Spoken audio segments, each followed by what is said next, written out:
Quero, nessa noite, continuar a falar sobre o que nós estávamos falando semana passada.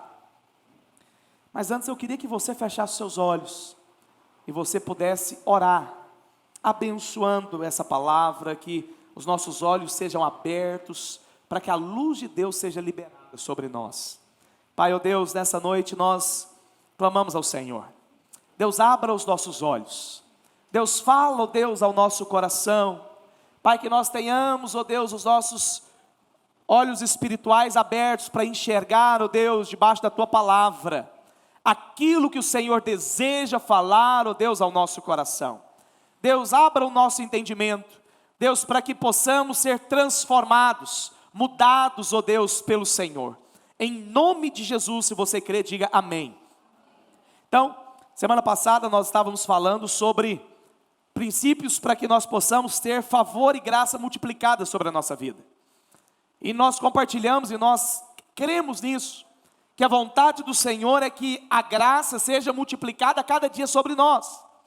Mas muitas vezes nós achamos que nós vamos ter favor à medida que eu realizo coisa. Nós vamos ter graça à medida que eu faço coisas. Então, quanto mais coisas eu fizer, mais favor eu vou ter. Mas eu quero dizer para você que isso não é graça. Por quê? Se você abrir a sua Bíblia lá em Romanos capítulo 11, versículo 6, o apóstolo Paulo fala: e se é pela graça, já não é pelas obras. Porque, pelo contrário, se é pelas obras, a graça deixou de ser graça. Ou seja, então, a graça de Deus não é medida ou mensurada pelo tanto que você realiza, ou pelo tanto que você faz. Então, sempre você vai ver esse conceito. Paulo aqui em Romanos capítulo 11, ele fala que a graça e as obras são coisas opostas. É como água e óleo, elas não se misturam. Agora, por que eu falo isso? Porque muitas vezes nós somos tentados a achar que simplesmente o fazer coisas vai atrair favor de Deus. O realizar coisas vai atrair favor de Deus sobre a sua vida. Não acha que porque você realiza coisas na casa de Deus, você realiza coisas na vida da igreja, isso vai trazer favor sobre a sua vida. Pastor, então o senhor está desestimulando as pessoas a realizarem coisas? O senhor está falando que o fazer não é importante? Não, pelo contrário, as obras têm a sua importância. Mas o que nós precisamos entender e compreender é que quanto mais você compreende que você é perdoado, e você é perdoado porque você foi amado, mais você vai querer responder ao Senhor, mais você vai querer fazer ao Senhor. Então, presta atenção nisso. Filhos que sentem que são amados, ou filhos que sabem que são amados, eles vão se comportar bem. Eles vão responder ao seu pai. Agora o contrário é verdadeiro. Filhos que se sentem rejeitados, são esses que vão se comportar mal. São esses que vão dar trabalho. São esses que não vão responder ao pedido que o pai está fazendo. Quantos estão me entendendo? Diga amém. Ou seja, então, filhos que são amados, eles vão se comportar. Eles vão fazer o que o pai pede. Mas os filhos que são rejeitados, ou que se sentem rejeitados, esses são propensos a serem rebeldes. Esses são propensos a realmente fazerem aquilo que estão no coração deles, cheios de revolta, cheios de amargura. Por quê? Porque eles não se sentem amados. Amados. Então presta atenção. Os filhos que sabem que são amados, eles são felizes. E porque eles são felizes, eles vão realizar a vontade do Pai. Eles vão fazer a vontade do Pai. Mas, pastor, quem que são esses filhos que são amados? Quem são os filhos realmente que Deus ama? Na verdade, Deus ama todos os filhos. Se você entregou a sua vida para o Senhor, você se tornou filho. Se um dia você recebeu o Senhor como Cristo, único e suficiente Salvador da sua vida, a Bíblia fala que você se tornou filho. Que você se tornou filho. Então, se você se tornou filho, você é amado. Mas qual que é o problema? Muitos não sabem disso. Ou muitos têm dúvida desse amor. Ou muitos não permanecem nesse amor do Pai. Ou alguns duvidam que Deus os ama. Por quê? Porque acredita que o amor de Deus depende daquilo que eles estão fazendo. Eles acreditam que o amor do Pai pela vida deles dependem da obra que eles estão realizando. Então, se eu estou realizando uma obra que agrada ao Pai, Deus me ama. Mas se eu parei de fazer a obra que agrada ao Pai, eu não sou amado mais. Deixa eu te dizer algo nessa noite. Não há nada que você faça que vai mudar o amor de Deus. Deus, Ele não pode te amar mais do que Ele já te ama. Mas o inverso é verdadeiro. Ele também não pode te amar menos. Por quê, pastor? Porque o amor de Deus não está baseado no que você faz. O amor de Deus está baseado na graça dEle por você. E a Bíblia fala que nada poderá nos separar do amor de Deus. Amém? Fala para o irmão que está do seu lado. Fala, nada poderá te separar do amor de Deus que está em Cristo Jesus. Então essa é uma verdade poderosa. Mas semana passada nós começamos a falar sobre isso. Como que esse favor de Deus, a graça de Deus, ela pode ser multiplicada sobre a minha vida. E lá em Romanos capítulo 5, versículo 20, nós compartilhamos sobre o que a Bíblia diz. E lá fala que a lei, ela veio para avultar a ofensa. Ou seja, a lei veio para mostrar o pecado. E nós compartilhamos que aonde abundou o pecado, superabundou a graça de Deus. E como eu falei, então, Paulo não está dizendo que aquele que peca, ele vai receber mais graça. Ou seja, quanto mais pecado eu tenho, mais graça eu vou ter. Isso é um absurdo. Por que eu estou dizendo isso? Porque Jesus, ele nunca pecou. E a Bíblia fala que ele foi cheio de graça. Ele era a própria graça. Ele era a própria graça. E se nós formos olhar, nós vamos falar sobre isso hoje, a Bíblia fala que Jesus, ele cresceu em graça. Ele avançou em graça. Ou seja, graça na vida de Cristo foi multiplicada. Pastor, como que essa graça foi multiplicada? Porque essa é a verdade, Cristo nunca pecou. Por isso eu quero te dizer, o pecado também não atrai graça sobre a sua vida. O pecado, ele não vai atrair favor sobre a sua vida. O pecado, ele não vai atrair favor de Deus sobre a sua vida, porque não foi assim com Cristo. Mas eu queria ler com você o que a Bíblia diz. Queria que você abrisse a sua Bíblia, lá no livro de Lucas,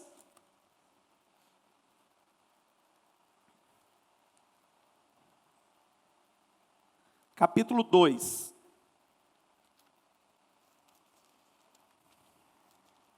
Versículo 51.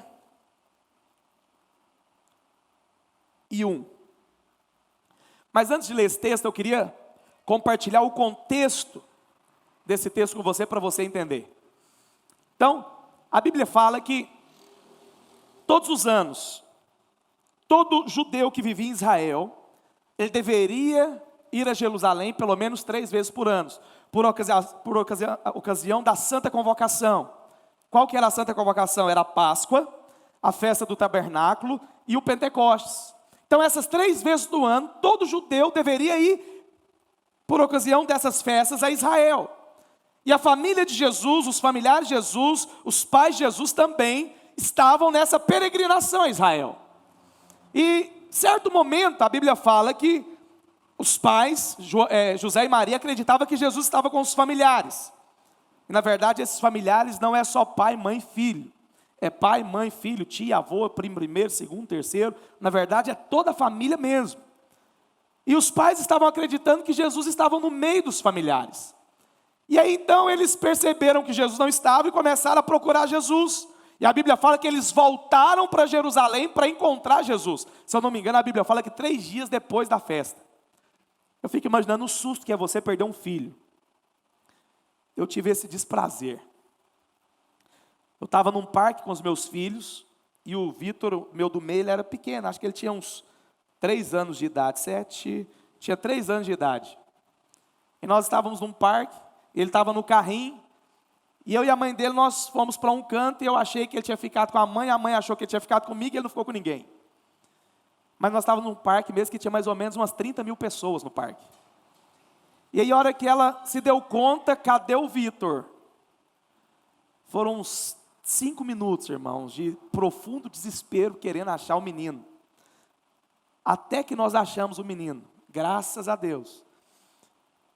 Por isso que o filho tem que andar juntinho do pai, igual coleira de cachorro mesmo. Nós fomos para a conferência em Goiânia, eu comprei uma mochilinha de cachorrinho, de um macaquinho, que o rabo do macaquinho é um cordão grande, ele andava os dois assim, nunca mais perdeu os meninos. Mas eu fico imaginando o medo que os pais de Jesus não ficaram de ter perdido. Eu passei por isso, é horrível, horrível. E então eles começaram a procurar. E aí então eles chegaram no templo, a Bíblia fala que Jesus estava sentado em meio aos doutores da lei, ou seja, já eram homens velhos, mestres da lei. E eu fico imaginando os pais de Jesus, eu sempre gosto de ler, eu incentivo você a ler a Bíblia imaginando a cena. Os pais de Jesus falando, Jesus, como é que você faz isso conosco? Você não tem cabeça, não, o que você tem na cabeça, menino? Eu estou quase morrendo de preocupação aqui, atrás de você, e você, tranquilo aqui. O que Jesus fala? Não, vocês deveriam saber onde eu estou na casa do meu pai. Interessante, naquela ocasião a Bíblia fala que Jesus tinha 12 anos de idade. Com 12 anos de idade, Jesus já sabia quem ele era. Você já sabe quem você é? Você já sabe qual que é a sua posição em Cristo Jesus? Você já sabe quais são os propósitos de Deus para a sua vida? Jesus, com 12 anos de idade, ele já sabia o propósito de Deus para a vida dele. E a Bíblia fala que Jesus estava lá em meio aos doutores da lei, e Jesus estava fazendo perguntas. E a Bíblia fala que esses doutores estavam admirados com aquilo que Jesus estava fazendo, com as perguntas que Jesus estava realizando, com as perguntas que Jesus estava interpelando aos doutores da lei. E aí, se você abrir a sua Bíblia, Lucas capítulo 2, versículo 51, depois desse acontecimento, olha o que aqui a Bíblia diz: e desceu com eles para Nazaré, e lhes eram submissos. Sua mãe, porém, guardava todas essas coisas no coração, e crescia Jesus em sabedoria, estatura e graça, diante de Deus e diante dos homens. Interessante aqui que a Bíblia fala que Jesus desceu com seus pais para Nazaré, e a Bíblia fala que eles eram submissos, guarda essa palavra, fala assim, submisso. E a Bíblia diz que Jesus crescia, ou seja, ele desenvolvia, em quê? Em sabedoria, estatura e graça. Deixa eu te dizer algo, se Jesus cresceu em sabedoria, em estatura e graça, é porque Deus deseja que você possa crescer nessas áreas também a cada dia. É que essa é a vontade de Deus para as nossas vidas a cada dia, a cada dia, a cada dia. Então, a Bíblia fala que Jesus desceu com seus pais para Nazaré. Interessante, José e Maria não eram de Nazaré, eram de Belém. Eram de Belém. Nazaré é uma cidade da Galileia, e se você for estudar o contexto dessa cidade, Nazaré é uma região muito simples, Galileia é uma região muito simples. É uma região muito simples, eu diria que é como o interior de Goiás. Muito simples mesmo, um povo muito simples. Nós falamos lá às vezes que é um povo matuto. Esse foi a região onde Cristo nasceu, aonde o Senhor cresceu, de uma região, de um povo muito simples. Interessante que a Bíblia fala que Jesus era submisso. Jesus era submisso à sua mãe, e a mãe de Jesus guardava todas essas coisas no coração. E aí no versículo 52, pode deixar sua Bíblia aberta nesse texto, Lucas capítulo 2, versículo 52, a Bíblia fala que Jesus ele crescia. Interessante, esse verbo crescer é uma chave muito importante nesse texto para o que nós vamos falar. Por que eu estou falando que é importante? Olha, tanto que é interessante, a Bíblia fala que Jesus crescia. Quem que Jesus era? Jesus é Deus. Tem uma musiquinha das crianças que fala, Jesus é Deus, o Deus que virou gente. A Bíblia diz que Jesus era Deus. E por como é que Deus cresce? Deus não cresce, Deus não aumenta, Deus não diminui. A Bíblia fala que Deus ele é o mesmo, ontem, hoje, sempre será. Ontem, hoje ele é o mesmo. Porque muitas vezes a nossa mente, você pode achar que Jesus ele nasceu, ele começou ali na barriga de Maria.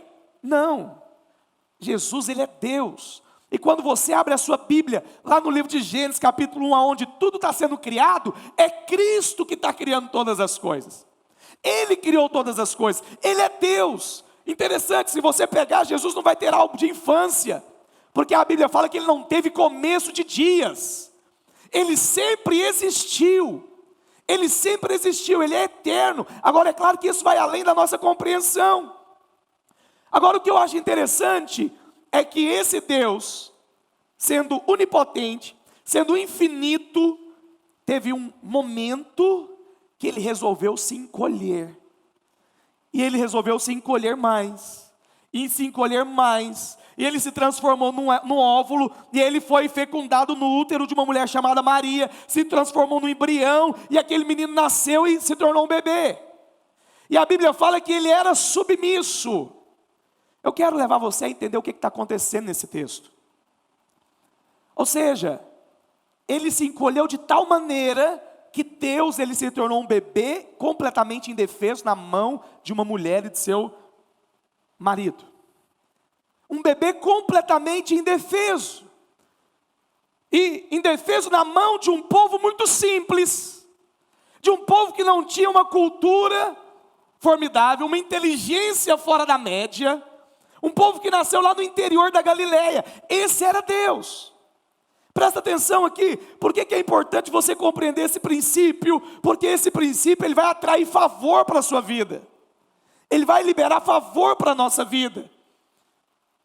Porque Cristo, Ele decidiu se submeter a uma mulher chamada Maria e a um homem chamado José. Agora presta atenção. O que é esse submeter?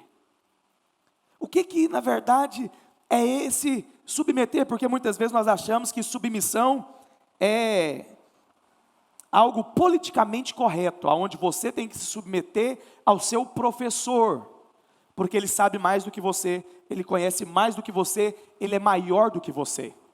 Isso não é submissão. É como, por exemplo, se um rapaz de 2 metros de altura, forte, musculoso, lutador de vale tudo, chegasse aqui no prédio, virasse para mim e falava, cala a boca. O que eu ia fazer? Sim, senhor. Isso é submissão? Não, isso é bom senso. Isso não é submissão. Qual que é a verdadeira submissão? É quando você decide se submeter àquele que é menor do que você. Aquele que sabe menos que você.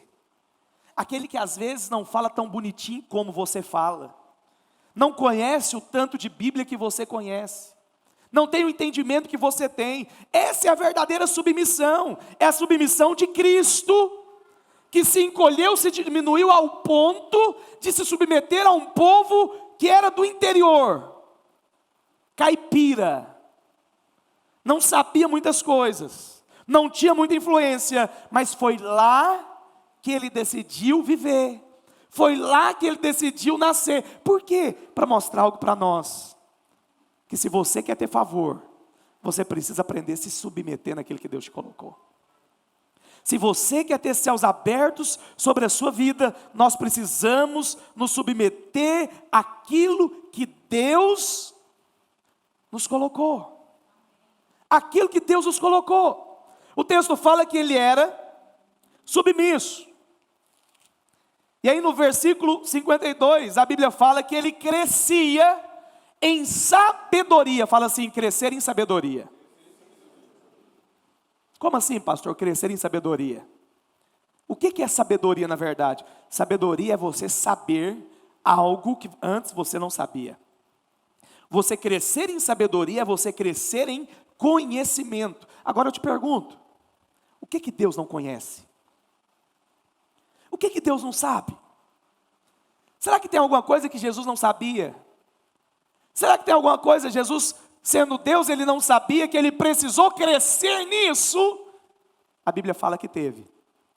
Teve algo que ele precisou crescer. Teve um conhecimento que ele não tinha. Eu sei que às vezes parece heresia isso para você. Mas tem uma coisa que Deus em Cristo não sabia. Pastor, como assim? Deus ele não sabia o que era obedecer. Deus ele não obedeceu ninguém. Deus ele nunca teve que cumprir ordens.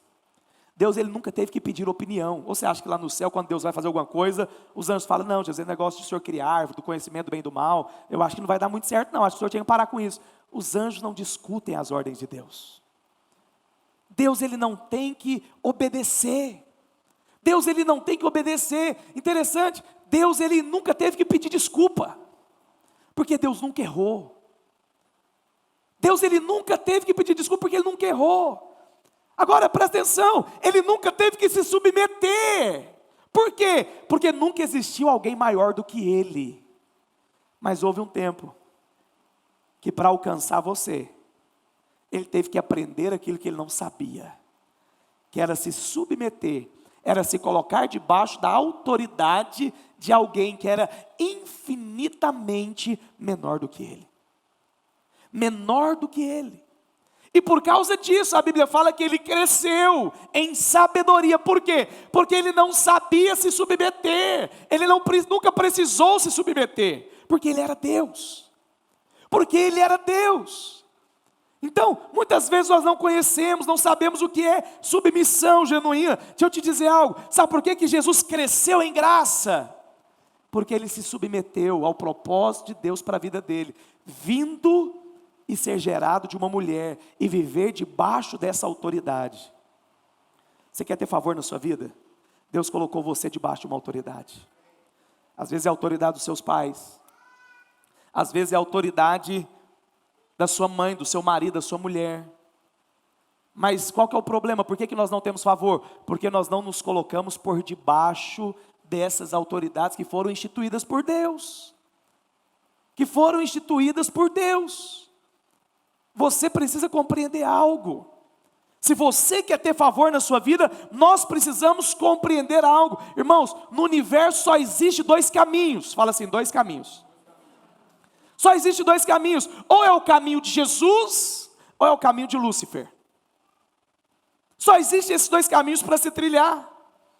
Qual que é o caminho de Lúcifer? Se você pegar a sua Bíblia, não vou ler com você, na sua casa você pode ler.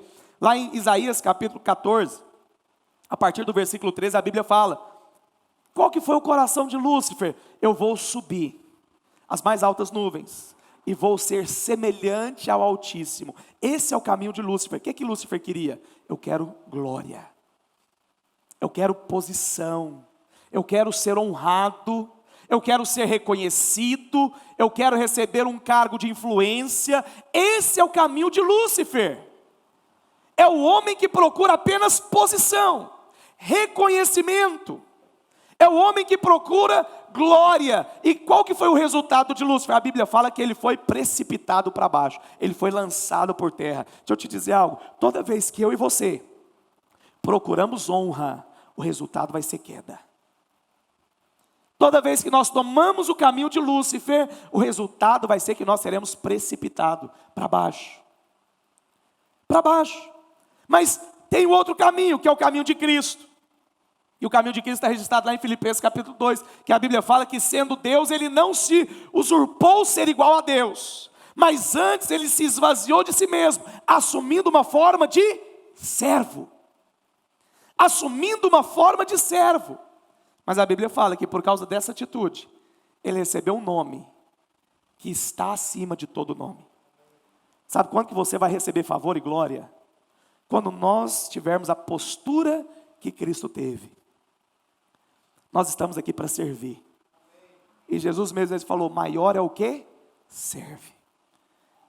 Jesus ele mesmo falou, eu não vim para servir. Eu não vim para ser servido, eu vim para servir.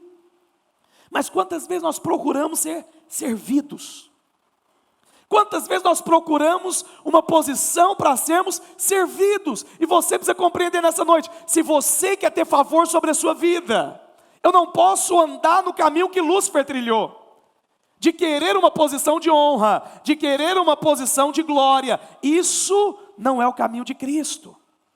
Não é o caminho de Cristo. O caminho de Cristo foi o seguinte, olha, eu não quero usar o nome que eu tenho. Eu não quero usar a glória que eu tenho.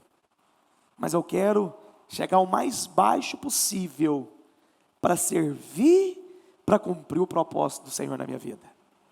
E a Bíblia fala que por causa disso, ele recebeu um alto nome. Não há nome como este. Não há nome como este. Nós precisamos compreender. Agora, qual que é o problema? Nós achamos que servir é difícil demais. E aí, às vezes, você fala, pastor, o senhor não conhece o patrão que eu tenho, que lá é uma íngua. Como é que eu vou me submeter àquilo, pastor? O senhor não conhece o meu patrão. Deixa eu te dizer algo, aquela íngua é a chave que Deus quer usar para liberar favor na sua vida. E sabe por que muitas vezes nós não temos favor? Porque nós desprezamos as oportunidades que Deus coloca diante de nós. Talvez muitas mulheres falem, pastor, o senhor fala isso porque o senhor não tem um homem dentro de casa que eu tenho. Pois é, seu marido é a chave para Deus liberar favor na sua vida. Muitos jovens falam, pastor, o senhor não sabe como é que lá em casa, meu pai e minha mãe pegam no meu pé demais. Por isso que você não é favorecido. Porque você não decidiu servir os seus pais, honrar os seus pais. Sabe por que Cristo cresceu em sabedoria? E lá na frente nós vamos ver que ele cresceu em graça, porque ele decidiu se submeter. Ele decidiu se colocar por debaixo. Deixa eu te falar, submissão não é servir o maior. Na ótica de Cristo, submissão é servir aquele que Deus colocou sobre a sua vida. E às vezes aquele que Deus colocou é menor do que você. Às vezes aquele que Deus levantou é inferior a você. Às vezes aquele que Deus levantou é inferior a você. Inferior. Esse é o maior problema nosso. Porque nós queremos servir pessoas perfeitas. Então muitas vezes nós queremos estar numa célula perfeita, onde o nosso líder é perfeito. E aí quando eu não acho um líder perfeito, o que eu faço, pastor? Eu preciso mudar de célula, eu posso mudar de célula? Mas isso aí é na sua casa. Você procura um homem perfeito, uma mulher perfeita, e aí quando você não acha esse homem perfeito, como é que você vai se submeter àquilo que não é perfeito? Aí você procura outra casa.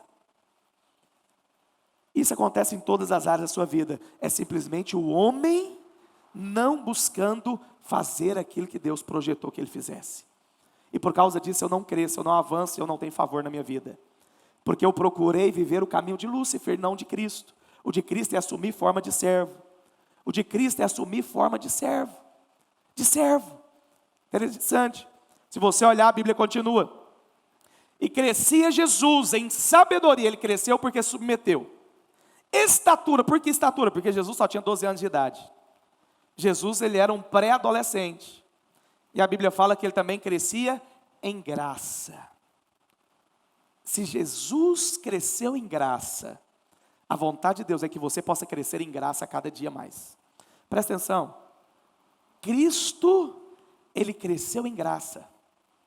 E ele nunca pecou. Ele nunca pecou. Mas a Bíblia fala que a graça de Deus, o favor de Deus, aumentou na vida de Cristo. Se aumentou na vida de Cristo, é porque Deus deseja aumentar favor e graça sobre a sua vida. Agora presta atenção. Deus não vai aumentar favor na sua vida, não é pela obra que você faz. Por quê? Jesus cresceu em graça aqui, ele tinha quantos anos de idade? Tinha 12. Qual que é a obra que ele fazia? Ele não tinha obra ainda. E é isso, às vezes que a religião fala que você vai ter favor, você vai ser abençoado, é quando você fizer. Não, você vai ser abençoado quando você trilhar o caminho que Cristo trilhou. Quando você viver as experiências que Cristo viveu. Cristo, ele nunca havia pecado. Mas Cristo também, por um lado, ele não tinha obras.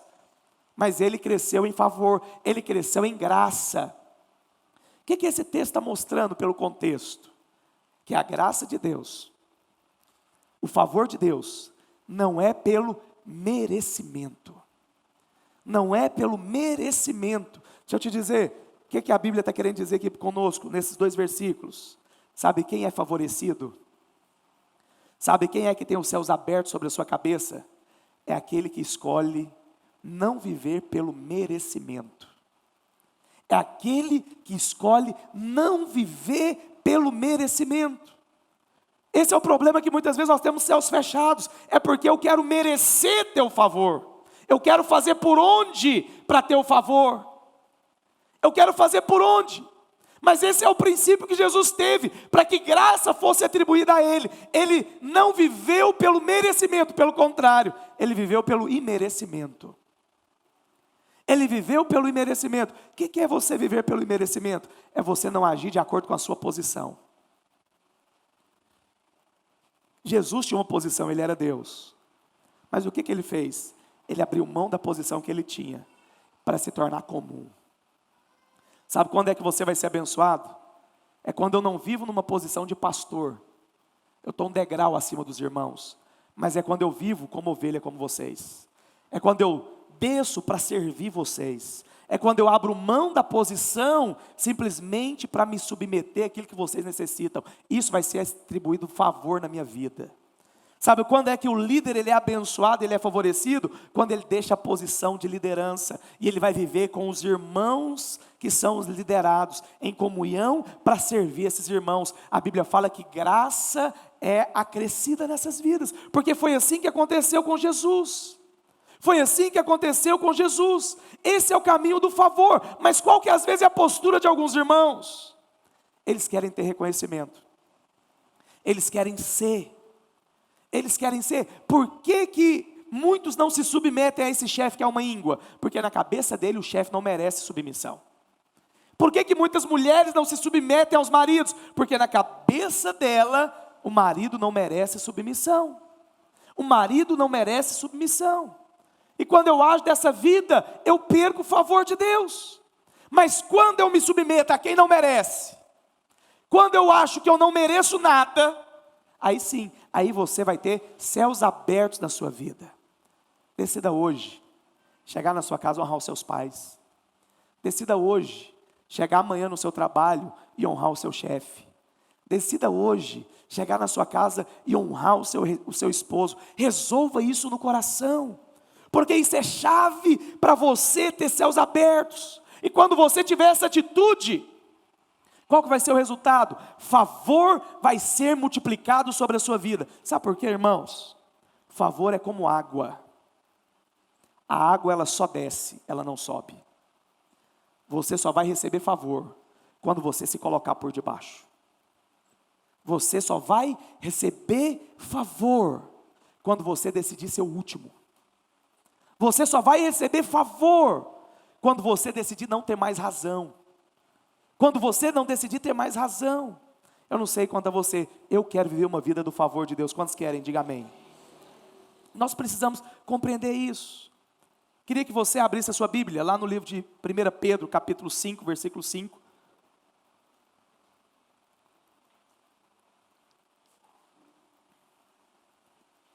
Amém? A palavra do Senhor diz: rogo igualmente aos jovens. Olha essa palavra de novo aqui. Sede submissos aos mais velhos. Outro assim, ou da mesma maneira, ou conforme seja, no trato uns com os outros. Ou seja, aqui o apóstolo não está dizendo somente em relação aos mais velhos, mas também jovem com jovem. E aí ele continua dizendo: cingir-vos de todos de humildade. Esse cingir é uma palavra muito bonita, né? Mas na verdade é vista-se de humildade. Vista-se todos de humildade. Por quê? Porque Deus resiste aos soberbos, mas aos humildes concede o quê? Graça. Aos humildes Deus concede graça. Sabe quem que recebe favor? É só quem decide ser humilde. Sabe quem que recebe favor? A Bíblia fala que não é o soberbo, não é o arrogante, mas é aquele que vestiu de humildade. É aquele que se vestiu de humildade.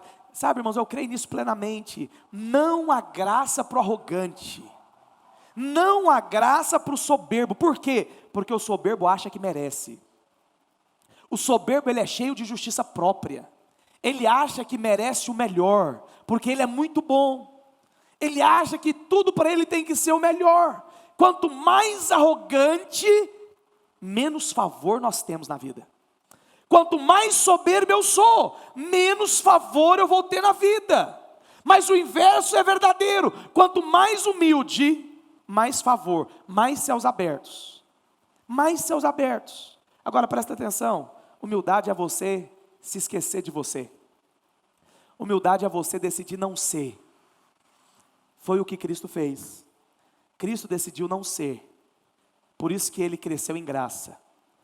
O que a Bíblia está dizendo aqui em Pedro é o seguinte: humildade é você se esquecer de ser. Você já percebeu que as maiores crises nossas são em ser alguma coisa? Por que às vezes nós temos crise? Porque eu não sou reconhecido, porque eu não sou assim, eu não sou assado. Isso gera crise, gera ansiedade, gera medo, gera traumas, gera angústias. Por quê? Porque eu preciso ser. Deixa eu te dizer algo. Decida não ser, para que o Senhor seja sobre você. Para que os céus se abram sobre você. E sabe de algo? Quando você decide não ser, Deus reveste você com glória, que você passa a ser visto. De uma maneira que você nunca seria visto com a sua própria força. De uma maneira que você nunca seria visto na sua capacidade. Na sua capacidade. Eu gosto muito do exemplo de Esther. Todo mundo conhece a história de Esther, não conhece? Então, se você não conhece, eu não vou ler com você. Mas você pode ler. Lê o livro de Esther depois, que vale a pena. Mas Esther foi uma mulher que a Bíblia fala que ela foi favorecida. Ela foi favorecida. Em que momento que ela foi favorecida? Tinha um rei que chamava Assuero. E esse rei, ele era casado com uma mulher que chamava Vasti.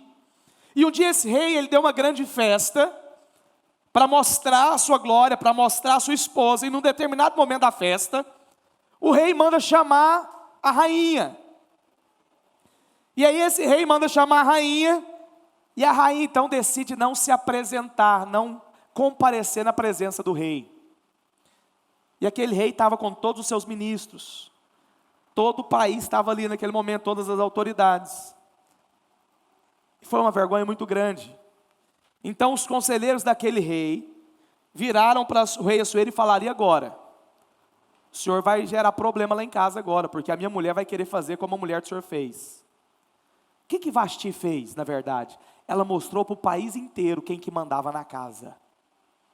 Isso é muito ruim para o rei.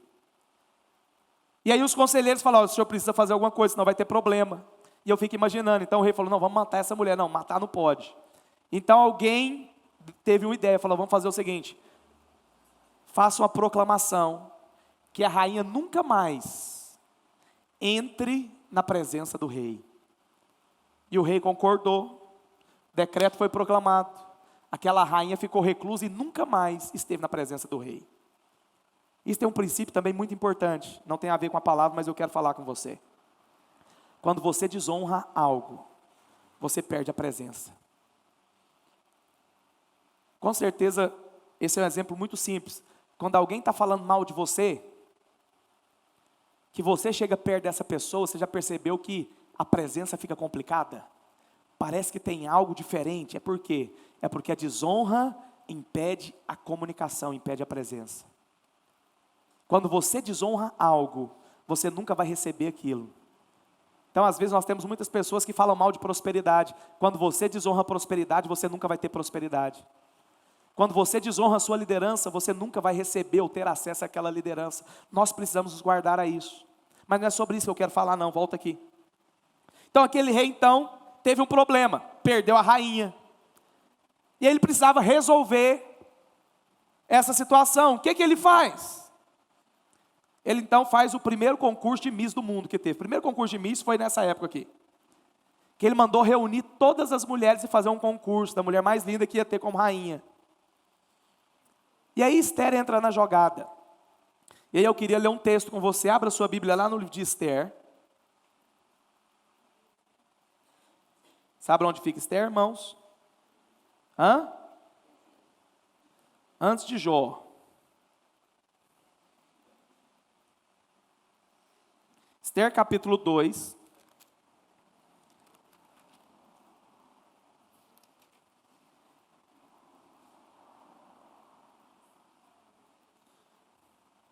Versículo 15.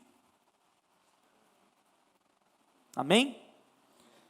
Esther, filha de Abiail, tio de Mordecai, que tomara por filha quando lhe chegou a vez de ir ao rei, nada pediu do que Hegai, eunuco do rei, guarda das mulheres, E Esther alcançou o favor de todos quanto haviam. Então esse texto aqui está falando o seguinte: o rei falou o seguinte: reúna as mulheres, tudo que essas mulheres pedir, para que elas possam ficar bonitas na presença do rei vocês podem conceder. A Bíblia fala que Esther não pediu nada. Isso aí que é confiar no taco, hein? Imagina as mulheres, uma competição onde as mulheres mais lindas do reino iam estar lá. Eu acredito que teve umas que foi só para aproveitar a festa, porque sabia que não tinha chance. Mas vou perder essa oportunidade? A maioria realmente, eu acredito que foi para competir. O que você pedia? Eu vou pedir um pó de arroz da Chanel. Vou pedir para tomar banho na banheira com leite de cabra. Podia pedir tudo.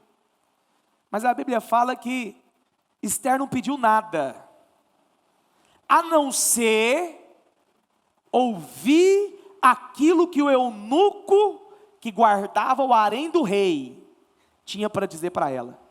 Deixa eu te falar, isso que é sabedoria. Agora, o que é eunuco, irmãos? Então o rei tinha um harém, tinha várias mulheres. Você acha que ele ia colocar um galã de Hollywood para cuidar dessas mulheres dele? Não. Ele pegou um eunuco. O que é eunuco? É um homem que foi castrado. Você sabe que tem coisas que os homens sentem a dor um do outro, né? Quando você fala castrado, o homem já sente a dor. É igual quando você está vendo um jogo de futebol, na sua casa, e o cara toma uma bolada nas pernas. Lá na sua casa, o homem sente a dor, fala, meu Deus, amado. Porque o homem fica sensibilizado com isso. Então o eunuco é aquele que foi castrado. Ele cuidava do harém do rei. Deixa eu te falar, mas não é como hoje. Esses eunucos, ele era a classe mais baixa na hierarquia. Era alguém que não tinha importância nenhuma. Nenhuma. Mas Esther decidiu se submeter a esse homem. Por quê, pastor? Deixa eu te falar. Esse eunuco, era ele que vestia a rainha. Era ele que sabia do que o rei gostava e o que o rei não gostava. Então eu fico imaginando que tinha dia que a rainha apresentava com uma roupa, o rei falava para aquele eunuco, olha, nunca mais vista essa roupa porque eu não gosto. Então esse eunuco sabia o que o rei gostava. E a Esther não pediu nada, simplesmente falou o seguinte, eu quero ser assessorada por ele, eu quero fazer o que ele pedir. Qual que foi o resultado disso? A Bíblia fala que o resultado foi que ela achou favor. O que é o favor nesse caso? É ser aplaudida pelo jurado. É ser aprovada. Mas por que ela foi aprovada? Porque ela se submeteu. Porque ela decidiu ouvir a quem ninguém pediu para ouvir esse homem, só ela. Ninguém pediu para ouvir esse eunuco, só ela. Mas por causa disso, ela foi o quê? Aprovada. Aprovada. Deixa eu te dizer algo. Quando você se submete, você acha favor. Quando você decide se colocar por debaixo, o Senhor vai permear a sua vida de favor. Talvez muitas pessoas acham que vão ser promovidas no trabalho porque sabem mais. Você vai ser promovido se o favor de Deus alcançar a sua vida. Talvez muitas pessoas acham que vão prosperar se trabalharem arduamente. Claro que é importante, mas você vai prosperar quando o favor de Deus é liberado sobre a sua vida. Então nós precisamos compreender a chave para o favor de Deus ser liberado. Ser liberado. A honra, ela atrai o favor de Deus. A Esther, ela resolveu honrar alguém que não tinha reconhecimento nenhum, que era o mais inferior. Mas ela decidiu honrar, decidiu ouvir. Deixa eu te dizer algo. Deus não coloca pessoas perto de você por em vão. Deus não coloca pessoas perto de você por acaso. Aprenda a ouvir os homens de Deus, as mulheres de Deus que Deus colocou na sua vida. Sabe por quê? Porque isso vai trazer favor sobre você. Isso vai trazer bênção sobre a sua vida. Isso vai levar você a ser abençoado. A ser abençoado, a ser favorecido. Foi isso que levou Esther a ser aprovada.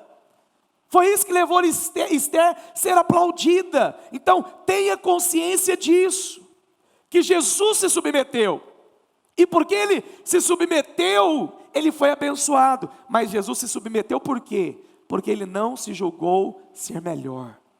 Ele não se julgou ser como Deus. Pelo contrário, ele não agiu de tal maneira. Ele não agiu de tal maneira. Eu acho interessante. Lá em Pedro, 2 Pedro, capítulo 2, versículo 1. Projeta para mim, por gentileza.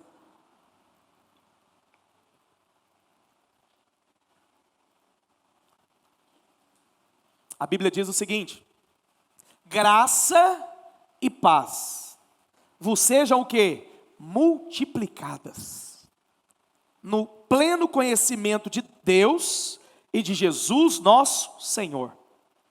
Então a Bíblia diz o quê? Que a vontade de Deus é que paz e graça seja multiplicada na sua vida. A vontade de Deus não é que você viva uma vida ansiosa. A vontade de Deus não é que você viva uma vida inquieta, mas a vontade de Deus é que você viva uma vida cheia de paz. Você tem vivido uma vida cheia de paz?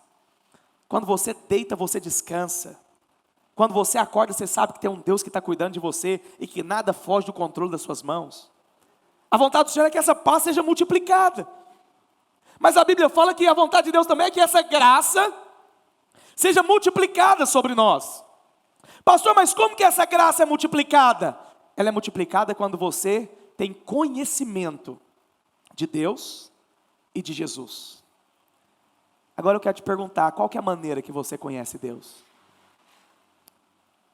Qual que é a maneira que você conhece Jesus?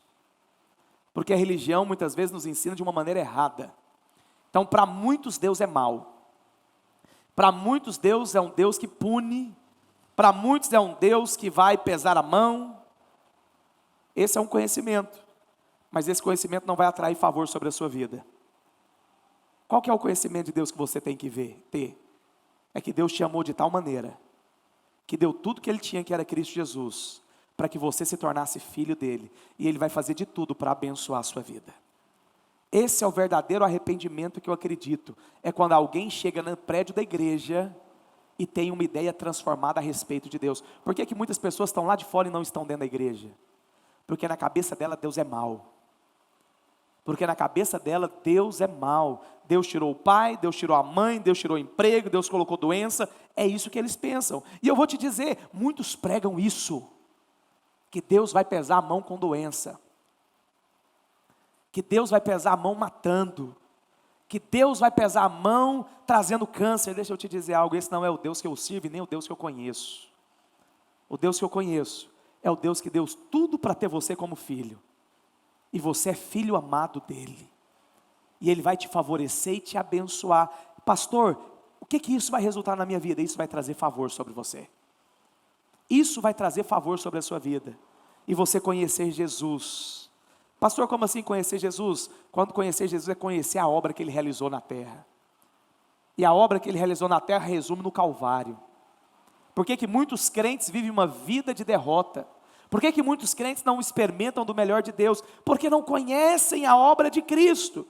Ou não creem naquela obra. E por isso ainda vivem uma vida de condenação. Vive uma vida de acusação pelos erros que já foram perdoados no Calvário. Pelos erros que já foram perdoados lá na cruz do Calvário. Então presta atenção, quando você entende que Deus vai derramar graça sobre você, quando você conhece a respeito de Deus e a respeito de Cristo, você vai valorizar quando as pessoas estão falando de Jesus. Você vai ser ávido pelo conhecimento, pela revelação. As pessoas não vão ter que ficar pegando no seu pé mais para você participar de reuniões. Por quê? Porque você quer ter graça, você quer ter paz multiplicada e você precisa conhecer sobre Ele. Então quando alguém começar a falar sobre Cristo, você vai chegar perto para ouvir. Por quê? Porque você quer ter graça multiplicada na sua vida. Quando o seu líder for reunir na cela, você vai ser o primeiro a chegar. Por quê? Porque você quer ter graça multiplicada na sua vida. Por que muitos não valorizam as reuniões? Por que muitos não valorizam às vezes os cultos, as celas, as reuniões? Porque eles não querem ter graça multiplicada. Não que não querem, porque não tem o conhecimento, não tem o entendimento do que precisa para ter graça multiplicada. E a Bíblia fala que a paz e a graça, ela vai ser multiplicada quando você conhece Deus e Cristo. O que eu faço aqui toda semana? Eu estou pintando um quadro de Deus e de Cristo para você. Agora, o que é interessante é que esse quadro ele é tão grande que não dá para pintar no final de semana só. Na verdade, nós vamos lá passar a eternidade inteira conhecendo a Cristo, porque a Bíblia fala isso, que a vida eterna é esta, que conheçam a Ti. A vida eterna é conhecer a Deus. Mas o que é esse conhecimento? É quando você está lá na sua célula, quando você está conversando com o irmão, quando você está no culto, que às vezes nós falamos algo que você fala, nossa. Como eu estava conversando com minha irmã essa semana, e ela falou, pastor, às vezes o senhor está falando, parece que chaves são abertas. Ou seja, houve revelação, houve despertar. Quando acontece isso na sua vida, nossa, eu aprendi algo que eu não sabia. E isso vai acrescentar favor na sua vida. Isso vai atrair bênção para a sua vida. Por isso você precisa valorizar as coisas do Senhor. Nós não fazemos culto por causa de religião. Eu não quero que você venha aqui porque você já está acostumado. Eu não quero que você participe de reunião de célula porque já está acostumado. Pelo contrário, que você possa realmente querer ter paz e graça multiplicada na sua vida. Que você possa querer ter céus abertos, mas o caminho para céus abertos também, esse é o princípio, é você conhecer Deus e Cristo Jesus. E quando que você conhece? Quando há revelação no seu coração. Quando as pessoas às vezes falam algo para você que o seu coração queima, que o seu espírito é despertado, seu coração é incendiado, significa que céus foram abertos sobre a sua vida, e isso vai atrair bênção em favor de Deus. Quantos estão compreendendo? Diga amém. Fique de pé onde você está nessa noite.